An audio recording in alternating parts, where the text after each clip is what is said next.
A competitive market has job hunters turning to online technology to search for employment. But does the internet help or hurt your chances of landing your dream job? Well, the man with the answers is Comcast Area Vice President Chris Dunkeson. He is joining us today to talk about online job search do's and don'ts. Hi, Chris. Good morning. Great to have you, Well, as thank always. you for having us on. You always have such great information and such wonderful technological tools for us. How is that? That was well done. Really well But done. here's the thing. What's the most common mistake that you find people making when they're job hunting online?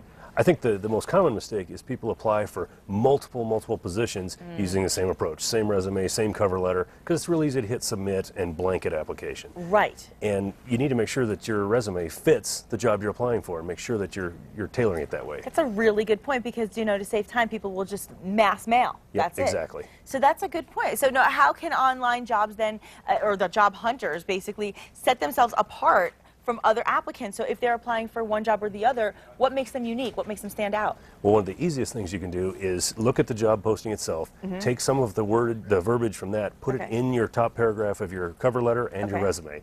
And that way, you are applying for the job exactly as they've posted it. That will help get you through sort of the screening process. Oh, so basically look at that description when they say seeking, blah, blah, blah, blah, blah. Take those things, copy and paste them on into yours. Exactly. And make sure it's honest. Yeah, make sure it's accurate. make sure it's accurate, but at least that way you can tailor your resume to fit the job that you're searching for. So that's good. So now let's get into the technological aspect of it all. How can we properly upload the resume to a job site? I mean, how do we actually do it, and how can we send it by email to an employer? You know what, it's interesting because a lot of people will send a resume, like when I get one, and it's in a Word format or in a program that I don't have, so when I open it, the formatting, it's messed up. It looks terrible. I hate when that happens. Yes. Yeah, yes. so it's really important, spend a little bit of money and get a program that will convert your resume to a PDF format. You want it in PDF? You want it in a PDF format. That way, whatever employer you send it to, they're going to open it. It's going to look just like it did when you sent it.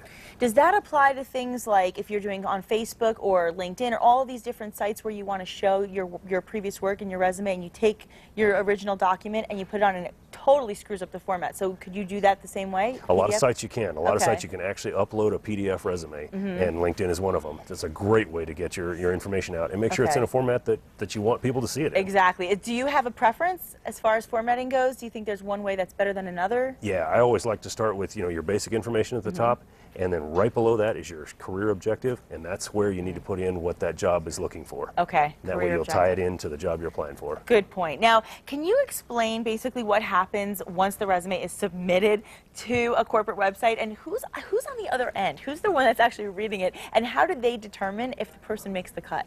You know what, it's really interesting. In a lot of big companies, the first cut is actually done through computer screening, and that's why putting the keywords in is important. If they're looking for somebody with a degree, they're scanning for that. If they're looking for somebody with experience in finance, they're scanning for the keywords. And that's why it's so important to use a different resume for each position you apply for. Who would even think that a computer was the original scanner of your resume? Yeah, so even though you may be well qualified for that position, if you don't put the right wording in there, you're not going to make it through.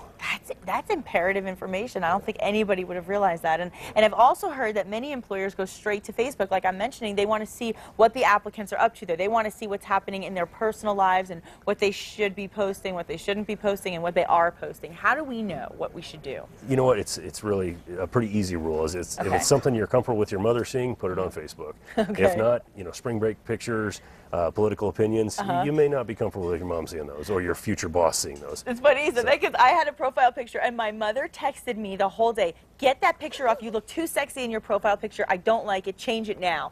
And I was like, wow, I'm in my 30s. My mom's still telling me what picture. But it's true. If your mom doesn't like it, great way to think about it. Yep, absolutely. Absolutely. So now what can we do if, it's too late? Maybe we didn't post the picture, but somebody else tagged us. What do we do if something's out there that we wish would go away and it's not gone? Well, there's two approaches. If it's a friend, you can ask them to remove the picture. Okay. If the site is hosted by someone you're not friends with or don't know, then you're going to have to put a little more effort into it. Then what we want to do is kind of bury it. So you want to go out and put well-edited, well-thought-out posts on other people's blogs so that those come up in a Google search. Respond to nonprofits, post on their website. That way, anywhere your name comes up on a Google search, we'll slowly push that other content further down the list. So the more recent you post and the more recent good things you post, the worse the worst stuff will fall to the bottom. Down to other pages. Well, that's good to know. And I've also heard that a lot of companies do monitor and they do defend our online reputation. So are they worth the money? They can be. If you've got something that's really not a good thing, these companies are generally very expensive. Yes. But if you've got, if it's a DWI arrest that you'd rather not have a potential employer know about, sure, then that may be a good investment. Yeah, and people make mistakes. There's people out there that are probably great workers, they're great at what they do, but for whatever reason they made a mistake, whatever it may be. And so it's good to know that there's that option, but it is expensive. And so you also suggest that we Google ourselves. So why is that? Well, a job interview is just like your first date. You know that before you go out on that date, they're going to Google your name and they're going to see what comes up. Oh, true.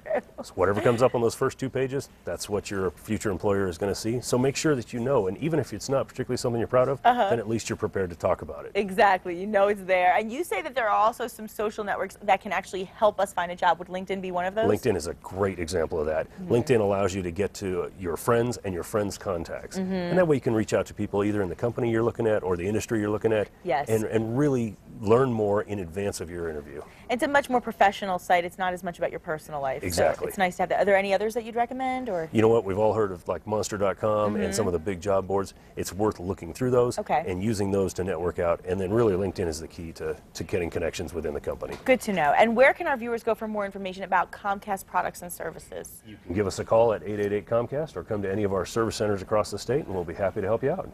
Are you hiring anybody? If anybody out there is needing a job? We absolutely are. If you go to Comcast.com, there are jobs posted in New Mexico. And now you guys know exactly how to submit your resume. Very nicely done, Chris. Thank you. Thank you for having me. And still ahead on New Mexico Style, we'll tell you about a Labor Day tradition you won't want to miss. The Santo Domingo Arts and Crafts Show. It's coming up next.